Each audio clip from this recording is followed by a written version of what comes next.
Iran, Russia, and Turkey have condemned Israeli regime's continued military attacks on Syrian territory. They say acts of aggression endanger the stability and security of the region.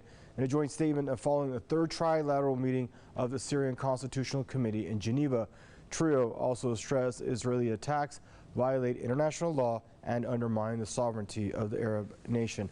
The three countries also expressed opposition to U.S. illegal seizure of oil revenues belonging to Syrians. The Astana guarantors also slammed all unilateral sanctions against Damascus, stating that they are extremely harmful considering the humanitarian situation in Syria, especially in the wake of the COVID-19 pandemic. The Astana process primarily aims to de-escalate tensions in Syria and bring back stability to the country.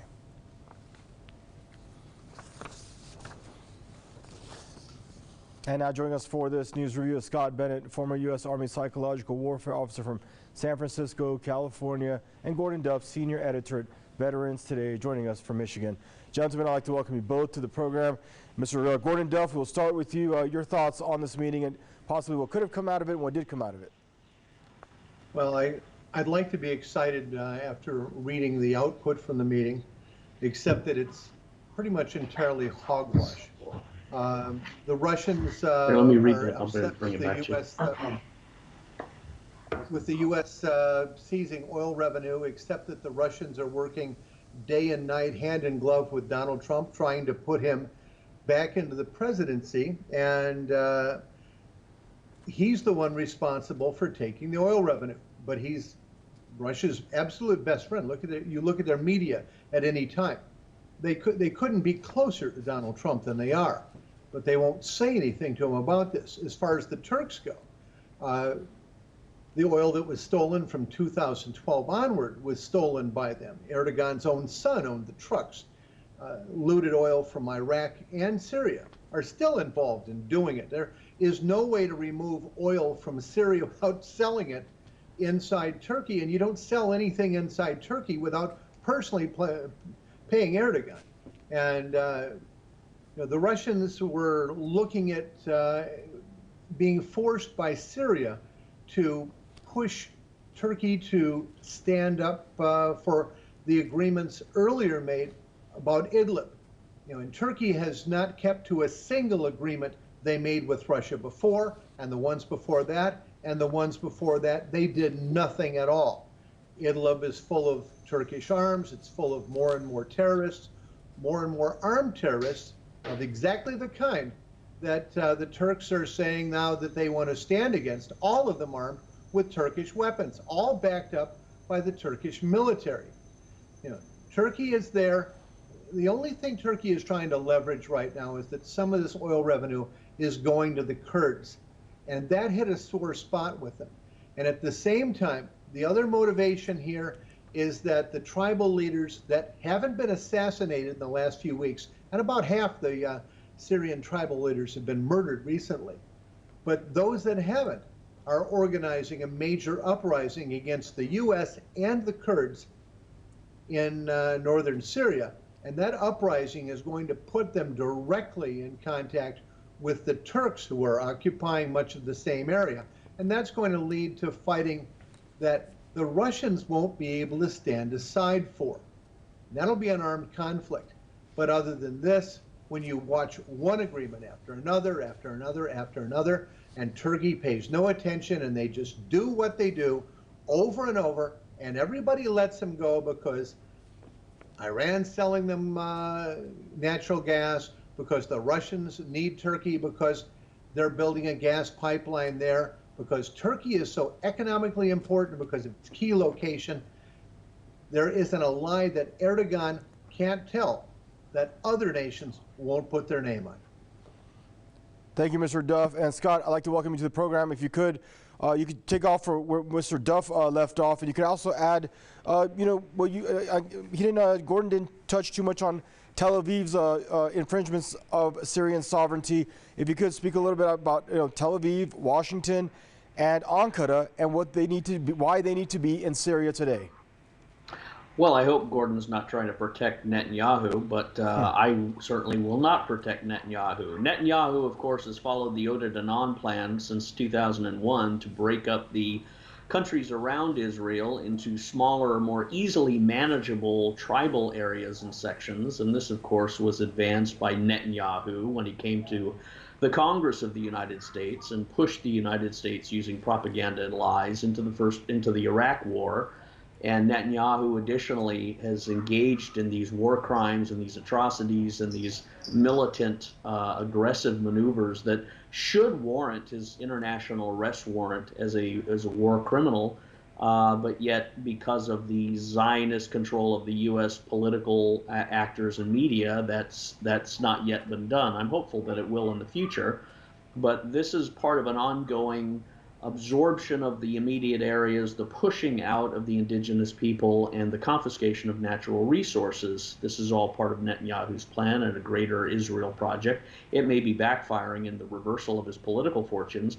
I think President Vladimir Putin recognizes this, and Putin is no fool. He's probably the smartest strategic thinker on the world stage when it comes to political theory, as well as master chess playing. And he recognizes that the strength and glory and influence of the United States and Israel is diminishing and setting quickly, and China, Russia, Iran seem to be forming a power broker control over that area of the world, although China, I think, is going to slip and dissipate because of the robotic two-dimensional Borg aspect of their personality.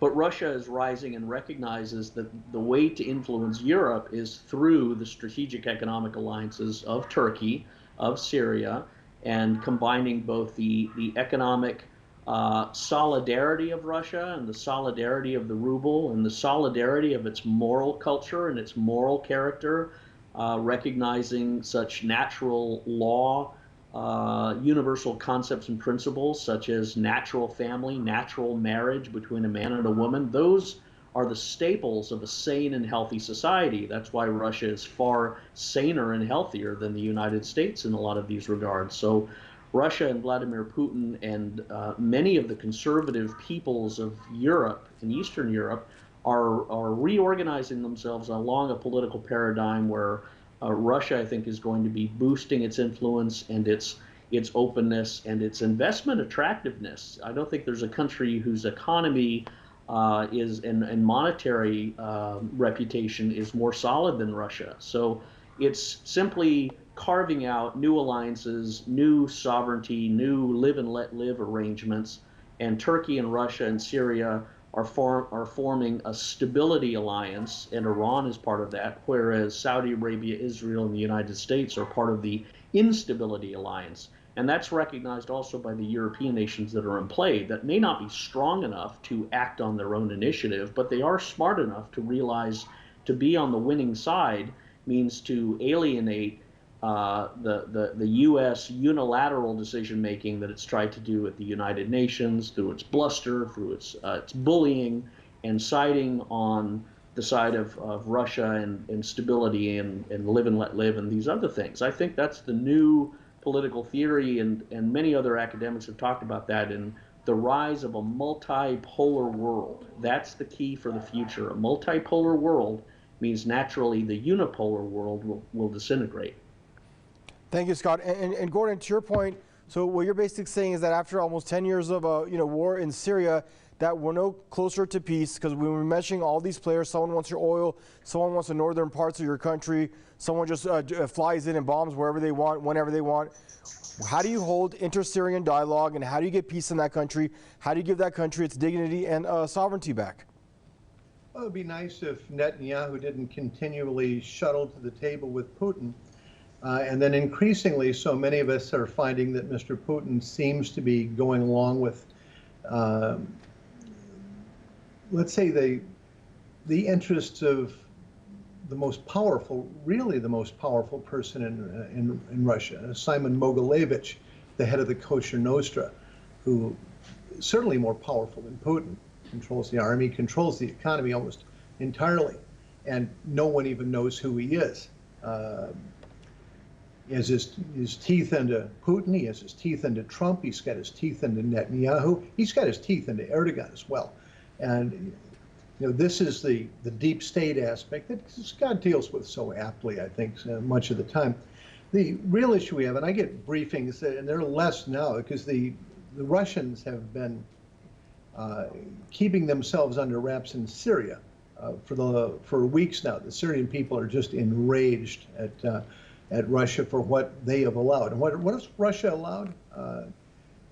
Russia has prohibited Syria from using its air defense system against Israeli planes crossing over from Lebanon. They're simply not allowed to do that. And that's allowing the Russians or allowing the Israelis to attack Syria at will. And the Russians are really protecting Israel in this. And I know this personally. I hear this from the Syrian defense officials, how angry they are. And they're angry every day, and they're angry at Russia, and they feel intensely betrayed. And the Syrian officials, the ones I speak to, feel betrayed by this. And it's simply going back to what Scott didn't deal with, is the reality on the ground, the history, is that this is not the first deal. This is not the second. It's not even the third deal. And no one stops Erdogan. They let him do whatever he wants. The Russians are playing with Erdogan and withdrew their own interests from Libya so as not to bother him. They have withdrawn their interest in their religious partner, Greece, and they're allowing Turkey to bully Greece now in the Mediterranean. And that wouldn't happen without Russia standing aside and allowing Greece to be victimized as well. And that's a problem I was dealing with earlier today. And this, absolutely nothing whatsoever is going to come of it. Iran, I believe, of anyone had come to the table and it would have wanted to see meat on this bone, and there is no meat on this bone at all. Nothing. This is gangsterism going on in its own. Thank you, Gordon. And Scott, we have about 1 minute and 15 seconds left, bud. Your final thoughts, please. Well, Gordon is right in one thing. The gangsterism and the theft of oil resources from Syria is an international crime by international pirates, regardless of the red, white, and blue flag that they may fly, or the Jerusalem Israeli star flag, or the Turkish flag. Anyone that is stealing the oil from Syria and from the Golan Heights and from the territories of the land of the Syrian people, according to Senator Dick Black, according to Tulsi Gabbard, according to many people who've been there, it is a crime, and it should be recognized as a crime and prosecuted as a crime. I think Erdogan is a very dangerous and stable individual. He should be isolated. He should be removed by all means necessary, hopefully in exchange for a more rational, reasonable, contained Turkey. But I think Russia and Iran and China, for a certain degree, is the power broker that controls the peace in that area. And Gordon's also right. The Israelis and their willful bombing of countries like Lebanon, where they bombed and sent missiles in, and this recent explosion was certainly not artificial. It wasn't accidental, and it wasn't fireworks. That's the new paradigm that needs to be contained. And I think the only hope to doing it is through a European-Russian influence that bridges with Iran. It's certainly not necessarily by the United States, but I do think Donald Trump would be open to it. I don't think he is going to be pushing for war. I think he's recognizing that, and that he will be the president. All right, guys, good stuff. Thank you both for joining us and for your respective perspectives here on Press TV's News Review program. Scott Bennett from San Francisco, California, and Mr. Gordon Duff there joining us out of Michigan. And viewers, that's a wrap for this segment of your Press TV's News Review. Thank you for tuning in, and goodbye for now.